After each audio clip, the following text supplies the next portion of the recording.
ഫിലിമി പ്ലസിലേക്ക് എല്ലാവർക്കും സ്വാഗതം. തിരക്ക് പിടിച്ച ദിവസമായിരുന്നു ഇന്ന് എല്ലാവർക്കും. അതിനിടയിലാണ് തിരുവനന്തപുരം കൻ്റോൺമെൻറ്റ് പോലീസ് സ്റ്റേഷനിൽ ചോദ്യം ചെയ്യലിന് വിധേയനാകാൻ നടൻ സിദ്ദിഖ് മകനോടൊപ്പം ചെന്നത്. ഒരു 5-8 മണിക്കൂർ സിദ്ദിഖിനെ ചോദ്യം ചെയ്യുമെന്ന് പറഞ്ഞ് ബെറ്റ് വെച്ചവരുമുണ്ടെന്ന് ആലോചിക്കണം. പക്ഷെ എന്താ സംഭവിച്ചത്? വെറും 2.5 മണിക്കൂർ സമയമാണ് സിദ്ദിഖിനെ ഇന്ന് ചോദ്യം ചെയ്ത് വിട്ടത്. അപ്പോൾ തന്നെ പ്രചരിച്ചത് എന്താ? സിദ്ദിഖ് ഊരിപ്പോന്നിരിക്കുന്നു, പോലും അവർക്ക് ക്രൈംബ്രാഞ്ചിനെ ഒന്നും ചോദിക്കാനില്ല. പക്ഷേ ക്രൈംബ്രാഞ്ച് SP മെറിൻ ജോസഫ് അത്ര മോശക്കാരിയൊന്നുമല്ല. അവർ കേസ് വളരെ സജീവമായിട്ട് പഠിച്ച് ചോദ്യം ചെയ്യുന്ന കൂട്ടത്തിലാണെന്നാണ് ഇതുവരെയുള്ള അറിവ്. പക്ഷെ അങ്ങനെ എളുപ്പം പോരാൻ കഴിയുമോ? അതിന് പറഞ്ഞത് എങ്ങനെയാണ്? ഇവിടെ അന്വേഷണ ഉദ്യോഗസ്ഥ വിളിച്ചു വരുത്തിയതല്ല സിദ്ദിഖിനെ. സിദ്ദിഖ് അങ്ങോട്ട് പറഞ്ഞതാണ്, ഞാനിവിടെ വെറുതെ ഇരിക്കുകയാണ്, ചോദ്യം ചെയ്യണ്ടേ, ഞാൻ വരാൻ തയ്യാറാണ് എന്നുള്ളതാണ്. അത് പറയാൻ കാരണം സിദ്ദിഖിൻ്റെ ഈ കേസിൽ സിദ്ദിഖിന് എതിരായിക്കൊണ്ടുള്ള ശക്തമായ തെളിവുകളൊന്നും ഇവരുടെ പക്കലില്ല. അതുകൊണ്ട് അത്തരം ചോദ്യങ്ങളിലേക്കൊന്നും പോകില്ല എന്ന് വിശ്വസിച്ച് കാണണം. അതുകൊണ്ടാണല്ലോ അങ്ങോട്ട് ചെന്നതും. മാത്രമല്ല, അവർ ഒരു പടി കൂടി കളി കളിച്ചു. 2.5 മണിക്കൂറേ ചോദ്യം ചെയ്തുള്ളൂ. ഈ 2.5 മണിക്കൂർ ചോദ്യം ചെയ്തപ്പോൾ ഇനി ഇല്ല എന്നാണ് വിചാരിച്ചിരിക്കുന്നത്. അതല്ല, ഇനി 12-ാം തീയതി വരുന്ന ശനിയാഴ്ച അവിടെ വീണ്ടും ചോദ്യം ചെയ്യും. അപ്പോൾ 2.5 മണിക്കൂർ ആകണമെന്നില്ല. 6 മണിക്കൂറാകാം, 8 മണിക്കൂറാവാം, 10 മണിക്കൂറാകാം. പിന്നീടോ എത്ര പ്രാവശ്യം വേണമെങ്കിലും ചോദ്യം ചെയ്യാം. പക്ഷേ 22-ാം തീയതി സുപ്രീം കോടതിയിൽ ജാമ്യാപേക്ഷ പ്രശ്നം വരും. അവിടെ എന്താ സംഭവിക്കാൻ പോകുന്നത്? അവിടെയും സിദ്ദിഖിൻ്റെ വക്കീൽമാരും സിദ്ദിഖിൻ്റെ അഭ്യുദയകാംക്ഷികളും ഒക്കെ സന്തോഷം തന്നെയാണ്. അവിടെ ജാമ്യം കിട്ടും എന്നുള്ള കാര്യത്തിൽ യാതൊരു സംശയവുമില്ല. ജാമ്യം കിട്ടാതിരിക്കാൻ വേണ്ടിയിട്ടുള്ള തെളിവുകളടക്കമുള്ള കാര്യങ്ങൾ ഇവർക്ക് ഹാജരാക്കാൻ പറ്റുമോ? കൂടുതൽ തെളിവുകളുണ്ടെങ്കിലേ പറ്റുകയുള്ളൂ. കാരണം ഇപ്പോൾ ഓൾറെഡി ശരിക്ക് ചോദ്യം ചെയ്യൽ കഴിഞ്ഞു. ചോദ്യം ചെയ്യലിൻ്റെ അടിസ്ഥാനത്തിൽ കൂടുതൽ തെളിവുകൾ ഹാജരാക്കിയാൽ മാത്രമേ ജാമ്യം എടുക്കാതിരിക്കാൻ പറ്റുള്ളൂ. അതിന് കഴിയുമോ എന്നുള്ള കാര്യം ഏവരും ഉറ്റുനോക്കിക്കൊണ്ടിരിക്കുകയാണ്. പിന്നെ ഒരു പ്രശ്നം പറയാൻ കാരണം, ഇവിടെ സിദ്ദിഖ് നല്ല ആത്മവിശ്വാസത്തിലാണ്. ആ ഫോട്ടോകൾ, ശരീരഭാഷ കണ്ടാൽ അറിയാം. പോകുമ്പോൾ ഇറങ്ങുമ്പോൾ ക്യാമറയ്ക്ക് മുമ്പ് നല്ല ആരോഗ്യവാനായിട്ട് ചിരിച്ച് കളിച്ച് നമ്മളെന്തൊരു സിനിമ കാണാൻ പോകുന്ന രീതിയിലേക്കാണ് സിദ്ദിഖ് പോകുന്നത്. അതെന്താ കാരണം? അത്രയും ഉറപ്പ് സിദ്ദിഖിന് കിട്ടിയിട്ടുണ്ട്. സിദ്ദിഖിനെ ഈ കേസിൽ നിന്നും ഊരി കൊടുക്കുമെന്നുള്ള ഉറപ്പ് തന്നെയാണെന്ന് ആലോചിക്കണം. അല്ലെങ്കിൽ ഞാനിതാ തയ്യാറാണ്, നിങ്ങൾ എന്നെ ചോദിച്ചോളൂ എന്ന് ഇപ്പോൾ പറഞ്ഞതുപോലെ മുൻപ് ലുക്കൗട്ട് നോട്ടീസ് ഇറക്കിയിരുന്നു സിദ്ദിഖിനെ കുറിച്ച്. അന്നെന്താ പുറത്തു വരാതിരുന്ന് ചോദിച്ചവരുണ്ട്. അപ്പോൾ എന്താ? അറസ്റ്റ് ചെയ്യുമെന്ന് ഉറപ്പുള്ളത് കൊണ്ട് തന്നെയാണ് അന്ന് വരാതിരുന്നത്. അപ്പോൾ ഈ 2 തരത്തിലുള്ള പ്രചരണം നടക്കുന്നുണ്ട്, 2 തരത്തിലുള്ള പ്ലേ നടക്കുന്നുണ്ടെന്ന് ആലോചിക്കണം. എന്തായാലും സിദ്ദിഖിൻ്റെ വക്കീൽമാരൊക്കെ നല്ല ആത്മവിശ്വാസത്തിലാണ്. പിന്നെ പറഞ്ഞു കേൾക്കുന്നത്, ഇവിടെ മസ്കറ്റ് ഹോട്ടലിൽ നടന്നൊരു സംഭവമാണ്.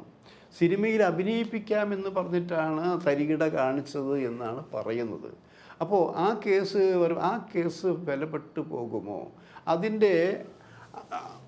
അതിന് വിധേയയായ അതിജീവിത കാര്യങ്ങൾ കുറേ തുറന്നു പറഞ്ഞിട്ടുണ്ടെങ്കിലും അത് അവസാന നിമിഷം കാലുമാറും വാക്കുമാറും എന്നൊരു പ്രചരണമുണ്ടായിരിക്കുന്നു. ഇപ്പോഴും അങ്ങനെ തന്നെയാണ് കേൾക്കുന്നത്.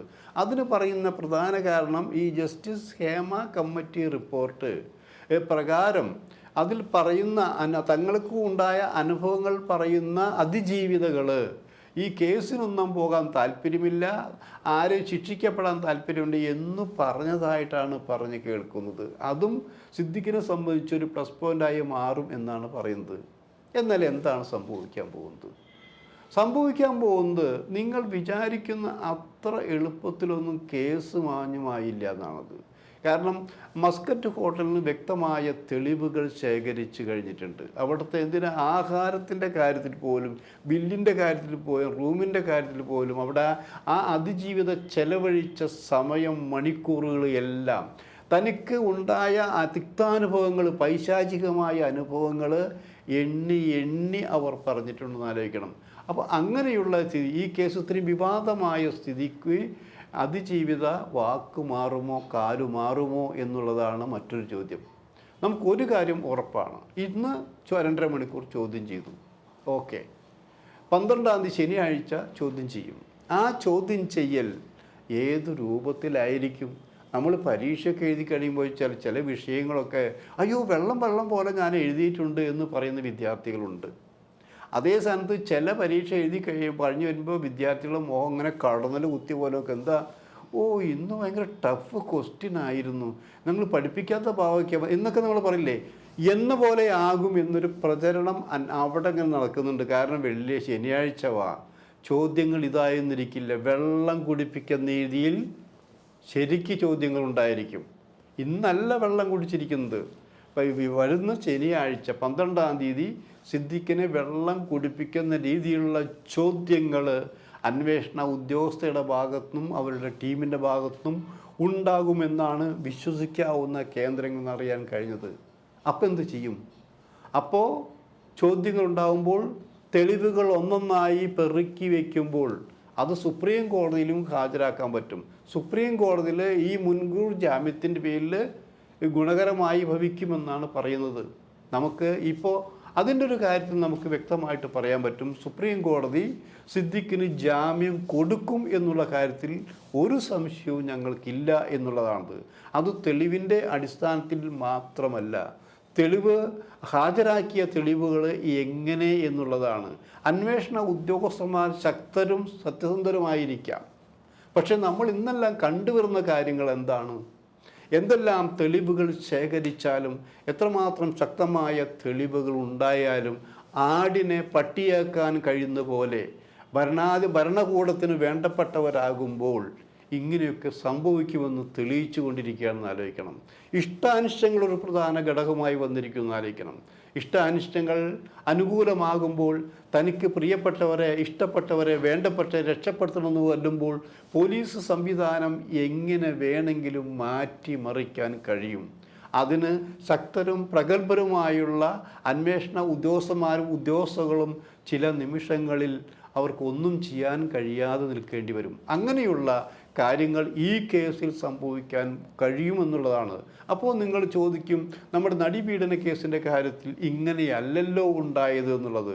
അത് വേറെ, ഇത് വേറെ എന്നുള്ളതാണ് ആലോചിക്കണം.